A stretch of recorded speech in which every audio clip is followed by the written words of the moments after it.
of Afro-Den Reports. And today we are sitting down with Sade Johnson. Hi Sade. Hi. How are you doing? I'm good. How are you? Good, I'm doing good. It's really good to have you. So what have you been up to? Well, I've been coping with the pandemic and working in my mom's shop. I work with vegetarian food.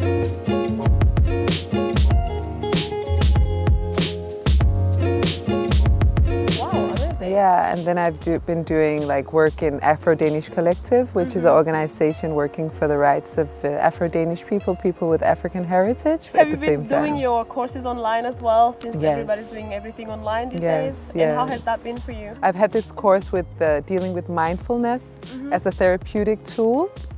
So we've been doing meditations online on Zoom, and it's been really amazing. What passionates Sade? What passionates you? What makes you get up every morning? The first thing I do is to pray.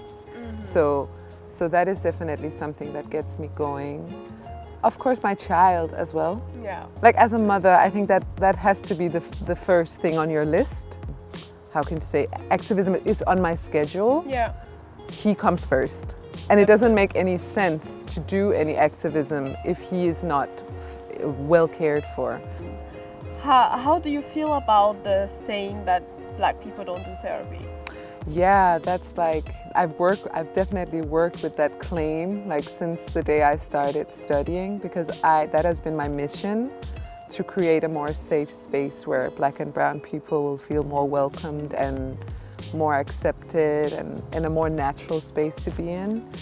As a micro minority that we are here in Denmark, what we're trying to do is just get by and to find ourselves and build up some kind of identity. And I think that the therapeutic space is a very white space. Yeah. Yeah. And I think a lot of Black people also feel disconnected from that space because they'll fear being misunderstood and misconceived and maybe get a wrong diagnosis in the worst case scenario, or maybe not being accepted for the experiences that you have. Yeah. And that could be racism, could be discrimination, but it could also just be your identity development that looks differently. Yeah, yeah.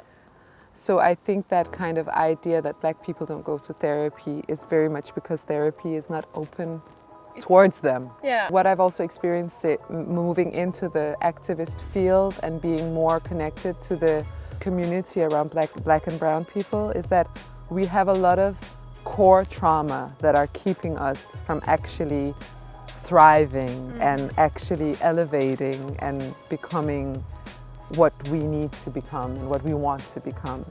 We're trying to fight this fight and take to the streets to change the system, but there's a system within us that is broken somehow. And I really want that. I really want that for people to be able to look at themselves and heal internally as well and collectively. And I think that connection between the individual and the collective is very important. Yeah, it's a form of activism in itself to try to heal that trauma. Exactly. Thank you for saying that, because that is definitely something that I work with, is internal activism.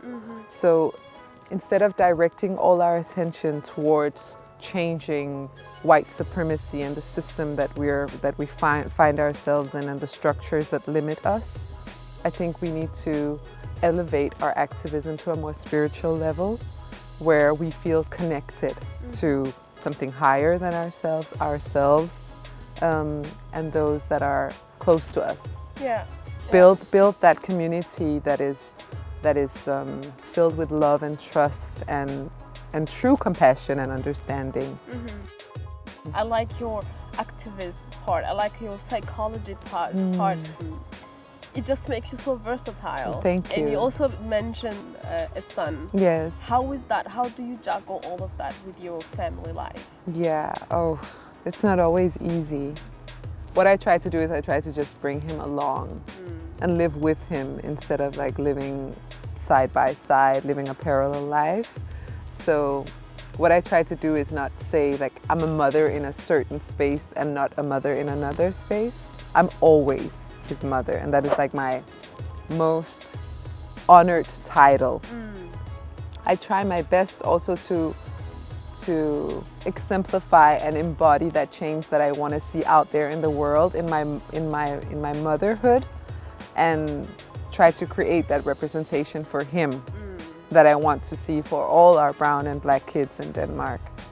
So to make sure that we have books on our bookshelves with black and brown people, and that the people that he meets in his circle around him look like him. And it's not always easy juggling, like, as a mother here in this like very isolated Western world where your family life is very isolated to your home. Yeah. It's not easy. Yeah. But you know, we get by.